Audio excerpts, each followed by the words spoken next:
जो नौजवान कवि हैं, उभरते हुए कलाकार हैं, आशीष जी, मैं चाहती हूँ कि एक कविता उनकी भी हो जाए यहाँ पे, तो मैं उनको लगे कि गम तेरे अपने सीने से लगाएंगे हम, गम तेरे अपने सीने से लगाएंगे हम, तेरी खातिर पढ़ाई भी ठुकराएंगे हम, गम तेरे अपने सीने से लगाएंगे हम, तेरी खातिर पढ़ाई भी ठुकराएंगे हम, वफाओं पर तेरी भरोसा है मगर, वफाओं पर तेरी भरोसा है मगर, तू ना मिली तो दूसरी पटाएंगे हम, तू ना मिली तो दूसरी पटाएंगे हम। आइए आशीष जी।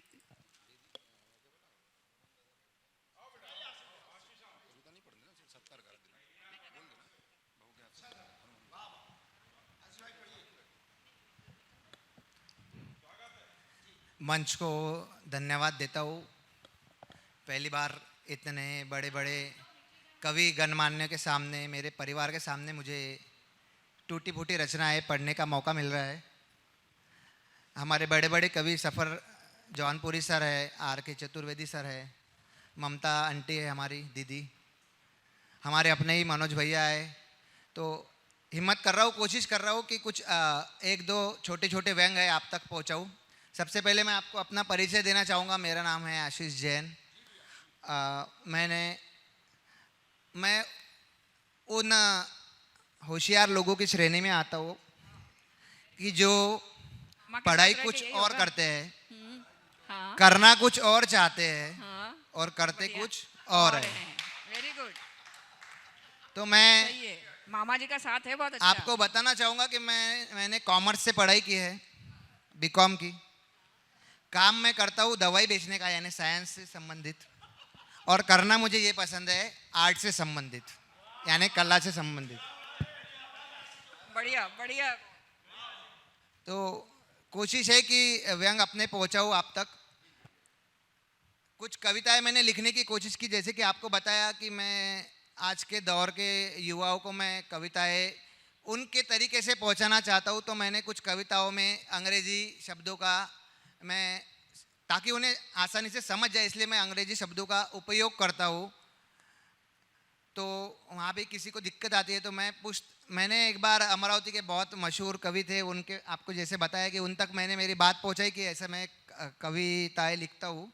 तो उन्होंने बताया आप ये अंग्रेजी क्यों घुसाते हो बीच में। तो सर मैंने उन्हें जवाब दिया, आपका समर्थन चाहूँगा। मैंने उन्हें जवाब दिया कि कवि, मुझे किसी ने बताया कि कवि सम्मेलन होने के पहले अंग्रेजी आपको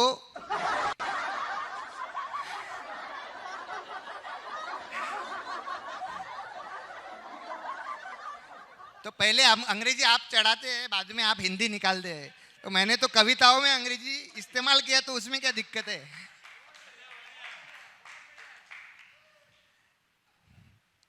तो ये एक छोटा सा व्यंग था, मैं आप तक पहुंचाना चाहता था। मगर मैं एक छोटे से शहर से आता हूँ, अमरावती के पास ही एक छोटा सा गांव है, धामनगांव रेलवे। गांव से जब हम शहरों की ओर हम देखते हैं कि लोगों का आना अभी शहरों में ज़्यादा बढ़ गया है, गांव में लोग रहना पसंद नहीं करते। तो क्या बदलाव है गांव में और शहर में, और क्यों मिट्टी से जुड़े रहना चाहिए, इसी व्यंग को मैं आप तक पहुंचाना चाहता हूँ। एक छोटी सी 4 लाइन की कविता है, उसके बाद में मेरी एक अच्छी सी एक कविता है वो पढ़ना चाहूँगा। उसके पहले एक 4 लाइन की कविता आपको सौंपता हूँ, आपका समर्थन चाहूँगा पसंद आए तो। कि शहरों के लोग करते तारीफ, क्या यही है उनकी जिंदगानी। कि शहरों में बड़े रास्ते और रास्तों में बड़े गड्ढे, और गड्ढों में बरसात का थमा हुआ पानी, क्या यही है शहर की जिंदगानी। लड़कियों के धीरे धीरे छोटे होते कपड़े, लड़कियों के धीरे धीरे छोटे होते कपड़े, सूरत हो ऐसी जैसे बुढ़िया की जवानी, और क्या यही है शहर की जिंदगानी। बढ़िया। नेताओं का वहां पर जो मैंने देखा, वो मैंने एक्सपीरियंस किया, वो कविता में लिखने की कोशिश किया हूं। कि नेताओं का वहां बड़ी बड़ी गाड़ियों में घूमना, नेताओं का वहां बड़ी बड़ी गाड़ियों में घूमना। अभी कुछ दिनों पहले हमने देखा कि एक नेता की गाड़ी जा रही थी, बाजू में एम्बुलेंस खड़ी थी, वो रुकी रही, क्योंकि नेताओं की गाड़ी जाने वाली थी। तो नेताओं का वहां बड़ी बड़ी गाड़ियों में घूमना, जैसे रास्तों पर चलती हो उनकी मनमानी, क्या यही है शहर की जिंदगानी? बहुत बढ़िया। वो लफड़े, वो दंगे, वो दादागिरी के नमूने, वो लफड़े, वो दंगे, वो दादागिरी के नमूने, कब किसके सिर हो बंदूक की निशानी, क्या यही है शहर की जिंदगानी? बहुत बढ़िया, बहुत बढ़िया। और बहुत बार हम देखते हैं, ये शायद किस्सा सभी के साथ हुआ हो, अभी तो गूगल मैप आ गया, मगर लोगों की गर्दी से भरे हुए रास्ते, लोगों की गर्दी से भरे हुए रास्ते, और पता पूछता दर दर भटकता कोई सैलानी, क्या यही है शहर की जिंदगानी? बढ़िया। और बढ़िया। इस कविता को अंत में 2 लाइन के साथ समाप्त करना चाहूंगा कि वो लोगों के दिलों से कम होती इंसानियत, कि वो लोगों के दिलों से कम होती इंसानियत, किसी की मौत पर यहाँ नहीं पूछता कोई पानी, किसी की मौत पर यहाँ नहीं पूछता कोई। क्या यही है शहर की जिंदगानी? बहुत बढ़िया, बहुत बढ़िया। बहुत बहुत धन्यवाद। एक कविता थी जो मैंने मेरे शादी के वक्त लिखी थी, जब मेरे कॉलेज के वक्त था, मैं कॉलेज से शादी इस दौरान में था, शायद आप सभी इस दौर से गुजरे होंगे, मगर ये 10-12 साल पहले की कविता है, तो उस वक्त में लिखी है। आजकल तो क्या मोबाइल नंबर वगैरह मिलना सबके लिए बहुत आसान है, पहले इतने आसानी से, हाँ, तो पहले इतने आसानी से मोबाइल नंबर नहीं मिला करते थे। तो एक स्टोरिकल कविता है, आशा करता हूँ आप सबको पसंद आए। कविता का शीर्षक है मुझे क्या पता था वो कर रही थी टाइम पास। मुझे क्या पता था वो कर रही थी टाइम पास। आपका समर्थन चाहूंगा कि बड़ी मुश्किलों से ढूंढ निकाला उसका नंबर। पहले आसानी से नहीं मिलता था मनोज भैया नंबर, अभी आजकल तो बहुत, चलो ठीक है, फेसबुक है, व्हाट्सएप है, कहीं से भी कांटेक्ट हो जाता है, पहले नंबर निकालना आसान नहीं होता था। तो बड़ी मुश्किल से ढूंढ निकाला उसका नंबर, सेव किया उसे अपने फोन के अंदर। हाँ। कोई बहुत बड़ा काम करके जैसे ली हो लंबी सांस, हाँ। मुझे क्या पता था वो कर रही थी टाइम पास। वाह वाह। कोई बहुत बड़ा सा काम करके जैसे ली हो लंबी सांस, मुझे क्या पता था वो कर रही थी टाइम पास। कवियों से माफी चाहूंगा, मैं एक कच्चा खिलाड़ी हूँ और कॉपी करके पास हुआ हूँ अभी तक, तो कॉपी करके देखने की आदत है। तो इतना करके भी थोड़ी हिम्मत जुटा ना पाया, इतना करके भी थोड़ी हिम्मत जुटा ना पाया, फोन तो नहीं किया उसे मगर एक संदेश भिजवाया। फोन तो नहीं किया उसे मगर एक संदेश भिजवाया। दोस्ती करने का उससे था मेरा एक छोटा सा प्रयास, दोस्ती करने का उससे था मेरा एक छोटा सा प्रयास, और मुझे क्या पता था वो कर रही थी टाइम पास। अक्सर आपको बता दो ऐसे किस्से हो जाते हैं। मैं एक बार बस से जा रहा था, आना जाना चलता है, एक महिला मेरे बाजू में बैठी थी। उसने मुझसे पूछा आप क्या करते हो?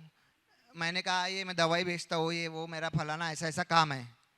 और क्या करते हो? मैंने उसे बताया कि मैं कवि हूँ, कविताएं भी लिखता हूँ। तो उसने फट से अपने जेब से ब्लूटूथ हेडफोन निकाले और उधर मुंह करके बैठ गई। इसलिए मेरे मामा जी को पता नहीं था कि मैं कविताएं लिखता हूँ। इसीलिए हम लोग किसी को बताते नहीं कि लोग कवियों को अंडर एस्टिमेट करते हैं, मगर कवि जो है वो समाज के संदेश, समाज को संदेश देते हैं कलम के माध्यम से, जो कोई और नहीं दे पाता। तो आगे बढ़ाता हूँ कविता को कि समझदार वो भी निकली, रिप्लाई किया था उसने। समझदार वो भी निकली, रिप्लाई किया था उसने। मेरे मन में भी लगे थे खुशी के लड्डू फूटने।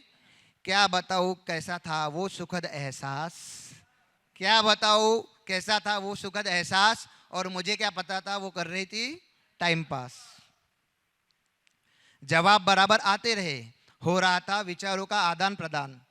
जवाब बराबर आते रहे, हो रहा था विचारों का आदान प्रदान। इस बात से पर वो शायद थी बिल्कुल अनजान कि मेरे दिल में कर चुकी है वो परमानेंट निवास, और मुझे क्या पता था वो कर रही थी टाइम पास। एक दिन हिम्मत करके उसे दिल का हाल सुनाया। वक्त चाहिए थोड़ा मुझे, आजकल वैसी लड़कियां नहीं रहती साहब जो इधर मैसेज गया और उधर 1 मिनट में रिप्लाई कर दे। तो एक दिन हिम्मत करके उसे दिल का हाल सुनाया। वक्त चाहिए थोड़ा मुझे, ऐसा जवाब उधर से आया। जीत लूंगा उसके दिल को, ऐसा मुझे था विश्वास। और मुझे क्या पता था वो कर रही थी टाइम पास। अभी थोड़ा कहानी में ट्विस्ट आ गया, यहाँ से कविता थोड़ा अलग मोड़ ले रही है। आप तक पहुंचाना चाहूंगा कि पता चला एक दिन हो गई उसकी सगाई। कि पता चला एक दिन हो गई उसकी सगाई, जाने वाली वो थी पर कर गई मेरी विदाई। तो देर हो गई शायद अब तो वो बन गई इतिहास। कि देर हो गई शायद अब तो वो बन गई इतिहास। और मुझे क्या पता था वो कर रही थी टाइम पास। दिल तो मेरा टूट चुका था पर उसका क्या था कसूर। दिल तो मेरा टूट चुका था पर उसका क्या था कसूर। आंसू भी निकल पड़े थे और हो गया था चूर चूर। प्यार में उसके पागल बन बैठा देवदास। प्यार में उसके पागल बन बैठा देवदास। मुझे क्या पता था वो कर रही थी टाइम पास। सब कुछ जानकर बातें मेरी उसने मुझे किया था रिजेक्ट। हकीकत पहुंचा रहा हूं साहब, सुनिएगा। सब कुछ जानकर बातें मेरी उसने मुझे किया था रिजेक्ट। अनजान किसी पैसे वाले को वो कर चुकी थी सिलेक्ट। प्यार की सारी बातें सपने, प्यार की सारी बातें सपने सब निकला बकवास। प्यार की सारी बातें सपने सब निकला बकवास। और मुझे क्या पता था वो कर रही थी टाइम पास। अंत में 4 लाइनों में युवा पीढ़ी को संदेश देना चाहूंगा। अगर आप तक संदेश पहुंच जाए तो आपसे तालियों का समर्थन चाहूंगा साहब। कि हंसो मजा लो जिंदगी का, रहो तुम आबाद। हंसो मजा लो जिंदगी का, रहो तुम आबाद। प्यार का चक्कर तुम लोगों को कर देगा बर्बाद। प्यार का चक्कर तुम लोगों को कर देगा बर्बाद। इस कविता के माध्यम से समझाऊं आपको, यही था मेरा छोटा सा प्रयास। और मुझे क्या पता था वो कर रही थी टाइम पास। बहुत बहुत धन्यवाद साहब, बहुत बहुत धन्यवाद, धन्यवाद धन्यवाद। छोटी सी कोशिश थी, आज मेरा आप लोगों के सामने एक छोटा सा डेब्यू हुआ है। देखिए, बताना चाहूँगा कि अभी कुछ दिनों पहले हमने देखा आईपीएल में अर्जुन तेंदुलकर को किसी तरह सचिन तेंदुलकर ने मुंबई इंडियंस तक तो पहुंचा दिया, मगर परफॉर्मेंस देना उसकी जिम्मेदारी है। तो मेरे सचिन तेंदुलकर मेरे मामा जी है, उनकी कोशिश थी और मैं छोटी सी कोशिश आप तक पहुंचा पाया कविता। धन्यवाद, आपने मेरी कविताएं सुनी, सही। बहुत बहुत धन्यवाद।